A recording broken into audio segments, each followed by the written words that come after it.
What if the world as we know it ceased to exist and we had to start anew? Picture a new existence where our fundamental needs are met by the bountiful elements of the natural surroundings. A shift away from the frenzied modern world into a lifestyle of simplicity and self-reliance. This isn't a dystopian narrative, it's the chosen life of the off-grid community. In the digital era, where virtual connections often overshadow tangible physical ones, an off-grid lifestyle emerges as a refreshing alternative. A life characterized by the absence of modern technology's constant hum, replaced by the melodious sounds of Mother Nature. A lifestyle not dictated by the relentless beeping of mobile notifications, but dominated by the natural symphony of wind rustling through the trees, birds chirping at dawn, leaves crunching underfoot. Imagine a day characterized by the rhythmic sound of an axe splitting logs for the evening's fire, the calming gurgle of a stream flowing nearby, or the comforting pop and hiss of a self-made fire.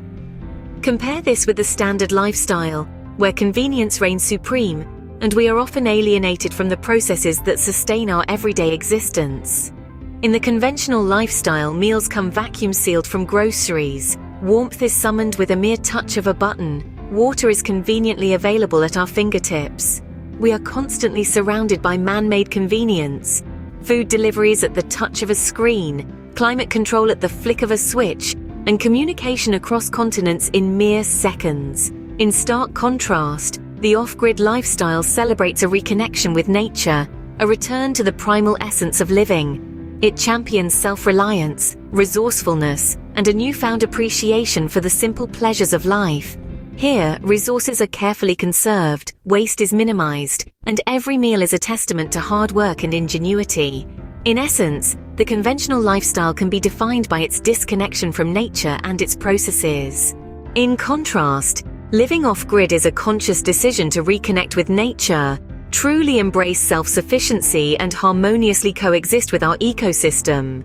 It's not just a lifestyle choice, but a profound philosophy that promotes a deeper understanding of our interaction with the environment. It's about recognizing the fundamental relationship between humans and nature, and using that knowledge to foster a more ethical, sustainable way of life. Living off-grid involves recognizing the roots of our existence, our dependency on nature's bounty, and the cycle life and death that sustains us. It's about feeling the dirt beneath your fingers as you plant seeds, watching them grow into nutritious food to sustain your body. It's about cherishing every drop of water, understanding its journey from the sky to the earth, and then your home, where you lovingly purify it to quench your thirst.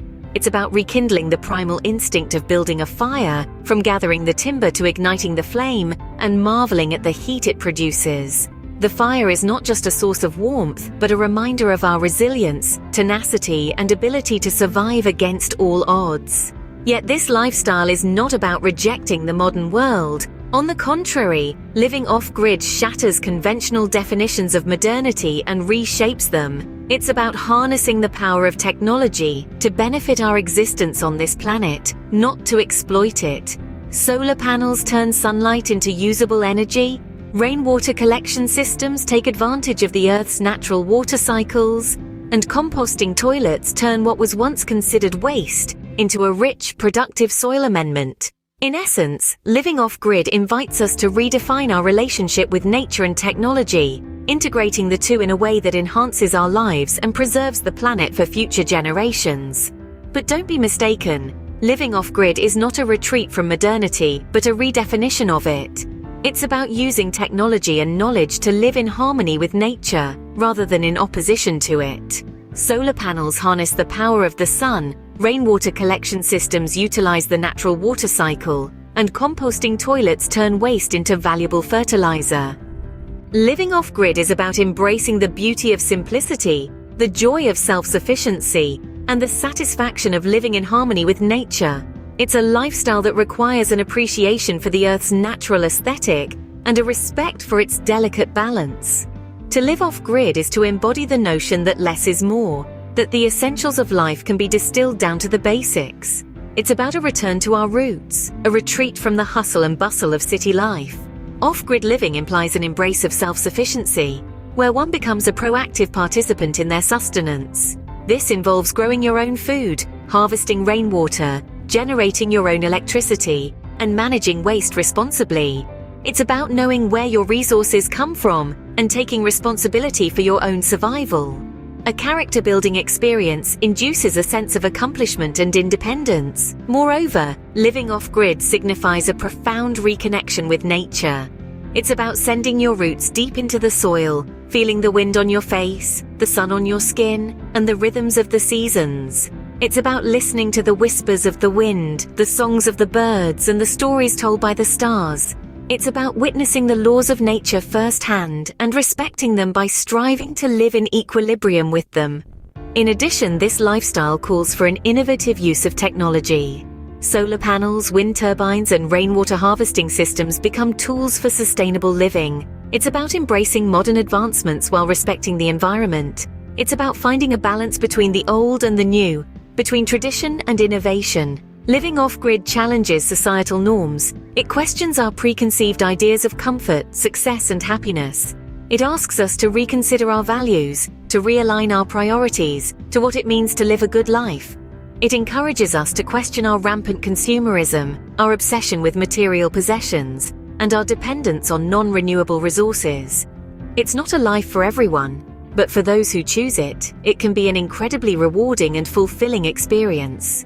It is a journey of self-discovery, a quest for freedom, and a testament to the resilience of the human spirit. So, as we venture through the complex labyrinth of our contemporary society, it might be worth investing some thought into this. What if we could reimagine our way of existing, not by our possessions, but by our abilities and potential? In this fast-paced world, we've become entangled in a rat race. We're continuously in pursuit of materialistic possessions, believing that they will offer us the contentment we seek. But is it truly so? Is happiness genuinely synonymous with possession? We live in a society that is increasingly fast-paced and competitive, which often leaves us feeling exhausted and overwhelmed. We're constantly striving to achieve more, to have more. The process, we often lose sight of what truly matters. Ask yourself, does the newest gadget, the latest car, or the biggest house equate to happiness? Or is it possible that fulfillment lies not in the tangible, but within ourselves, in our actions, in our ability to contribute and the positive changes we can make? What if we could redefine success to mean more than just material wealth? What if success could be measured by our resilience, our ability to adapt and grow, our compassion and empathy, our ability to create positive change in our communities and in the world? Imagine a world where we valued experiences over possessions, where we prioritized well-being and personal growth over monetary gain, and where we recognize that true contentment comes from within and not from what we own. Our existence is not merely about getting through each day, it's about truly living, experiencing, and growing. It's about understanding our potential, embracing our capabilities, and using them to foster positivity and growth. It's about living in concert with nature, respecting its cycles, and learning from its endless wisdom. Imagine if we could live a life that is about thriving, not just surviving, a life that is fulfilling, meaningful, and imagine a world where we can live at peace with nature and ourselves, where we can truly be happy, not because of what we own, but because of what we can do and who we can be. What if we could live a life that's not just about surviving, but thriving, in harmony with nature and with ourselves?